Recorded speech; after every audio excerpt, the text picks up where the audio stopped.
안녕하세요. 예수비전 성결교회 안희한 목사입니다. 전광훈 목사님의 잘못된 점에 대해서, 말씀에서 어긋난 부분에 대해서, 하나님 자리에 올라선 것에 대해서, 배교적인 발언들에 대해서 제가 발언을 하고 있습니다. 왜냐? 바로잡아야 되니까요. 왜냐? 회개해야 되니까요. 왜냐? 미혹된 영혼들을 빼내야 하기 때문입니다.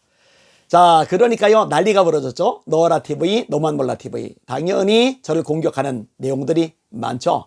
썸네일에 안희환 200억 사기꾼, 안희환 미친 쓰레기 청소한다, 안희환 큰일 났다, 안희환 꼼짝 못한다, 안희환 내부 고발자, 어마어마하게 쏟아져 나왔어요. 자, 너하라 TV, 너만 몰라 TV만 그런 게 아닙니다. 고난극복 TV 심각했죠. 할렐루야 TV 대단했죠. 청교도 혁명군 TV 마찬가지죠. 성선하라 TV, 이성희 변호사 TV, 기타 모든 채널들이 막 동시에, 일시에 어마어마한 공격을 쏟아 보냈어요. 이게 왜 가능할까? 간단합니다. 그게 시키는 사람이 있기 때문에 그래요. 시키는 사람이 있기 때문에. 송원 목사님이 돈을 받았다고 본인 입으로 이야기를 했잖아요. 돈을 받았다. 다른 분 통해서도 들었어요. 유튜브 하는 사람들 불러놓고 식사 대접하고 또 돈도 주었다, 이런 얘기가 들려오더라고요. 제가 그거 일일이 확인할 필요 없죠. 송 목사님은 본인 입으로 말하는 게 들려줬으니까 이제 언급을 끄집어내는 거고. 돈 때문에 이런 일을 한다. 참 안타까운 거죠. 비극이죠. 비참한 거죠. 불쌍하고 분행한 일이죠. 예수님의 종이 되어야 되는데, 말씀의 종이 되어야 되는데 돈의 종이 된 것이니까요.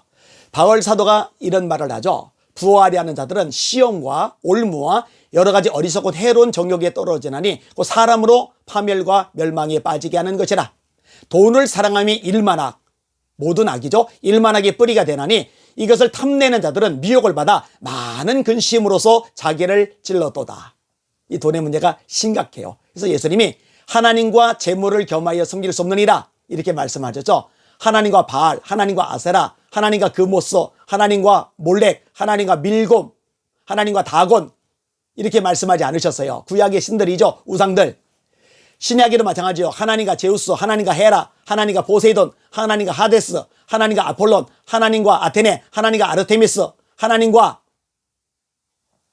헤파이토스, 하나님과 헤르메스, 이런 식으로 그 당시에 존재했던 우상들 연결해서 말씀하지 않으세요. 왜냐? 사람들의 진짜 우상은 돈이거든요. 그래서 주님이 말씀하는 거예요. 너희가 하나님과 재물을 겸하여 섬길 수 없느니라.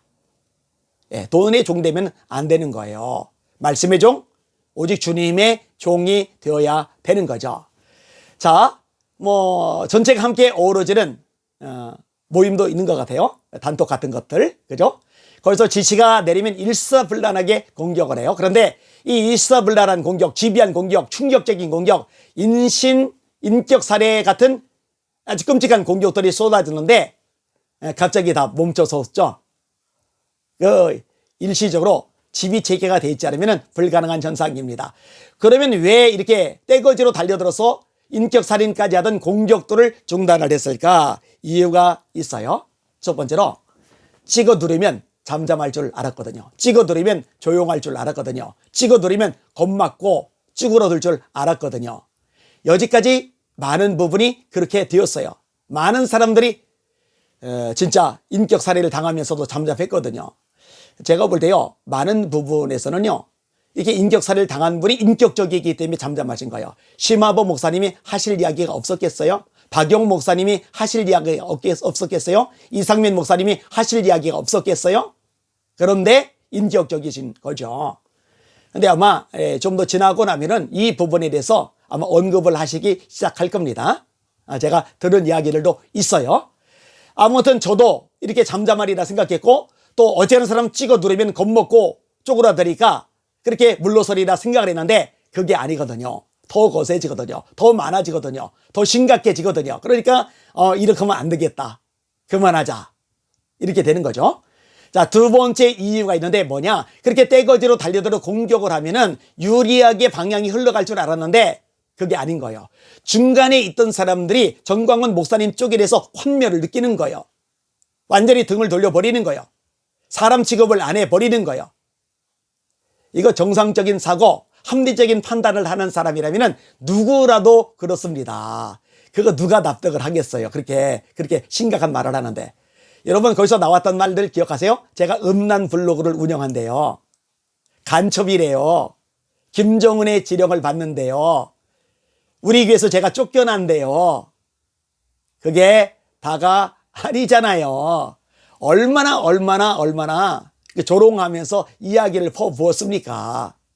미친 쓰레기래잖아요. 설거지한대잖아요. 설거지.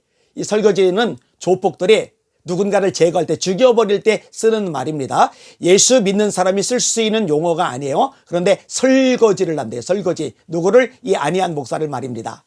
이런 걸 보면서 사람들이 설레설레 하는 거예요.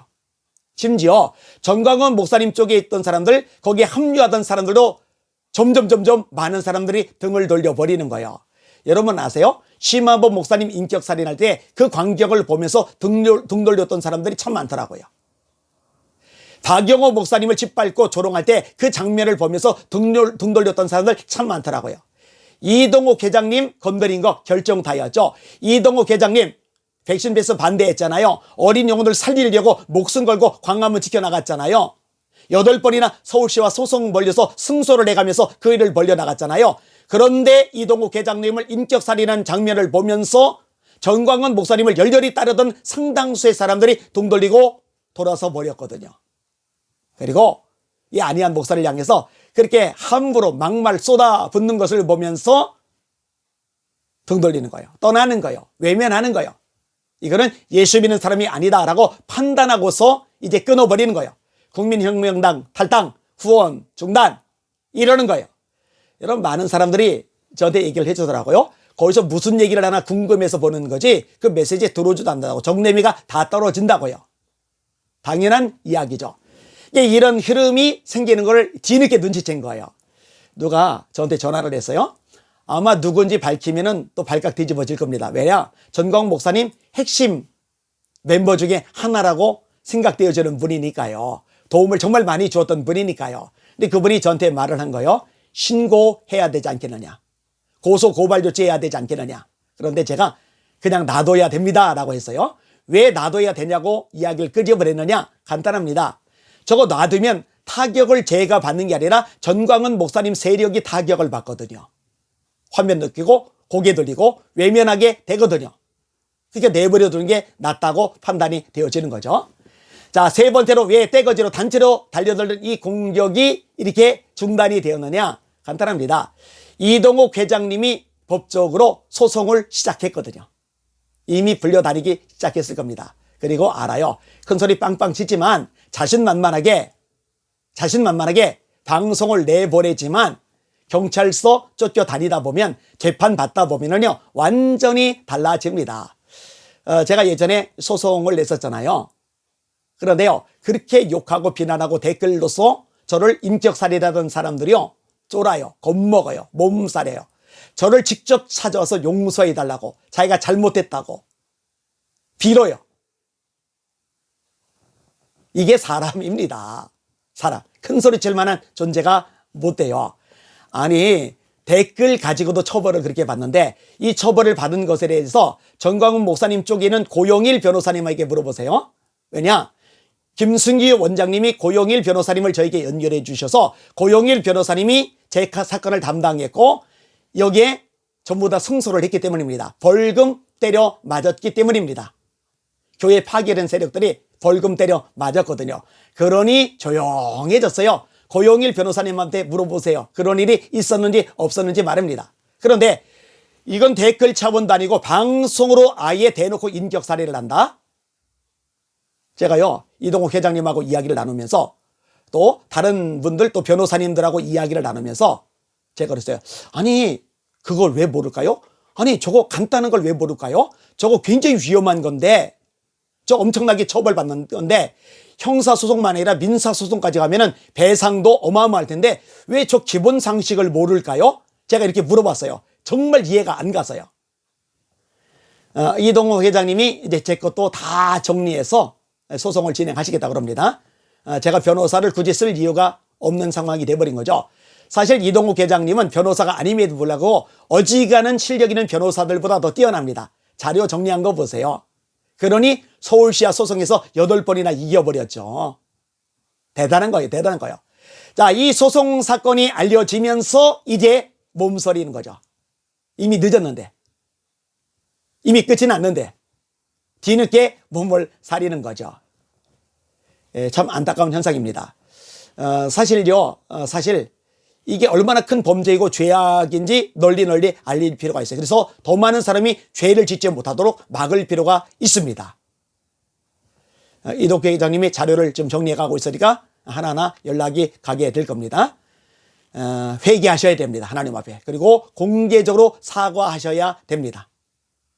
예수님이 70번씩 7번 죄를 짓고 와서 용서를 구하면 용서해 주라고 말씀하셨죠. 죄를 짓고도 악을 행하고도 뽀듯이 자랑스럽게 떠벌리는 것에 대해서까지 용서해 주라고 말씀하신 내용이 아닙니다. 잘 분별하실 필요가 있습니다. 오늘 하루도 주님 바라보고 주님만 의지합시다. 우리의 기준은 오직 말씀뿐이라는 거 절대로 놓치지 마십시오. 전광훈 목사님의 메시지는 기준이 아니에요. 말씀에 비춰서 전 목사님의 메시지를 분별하셔야 됩니다. 말씀 위에만 서십시오. 날마다 주님 바라보고 주님의 이름으로 전진하며 승리하십시오. 할렐루야.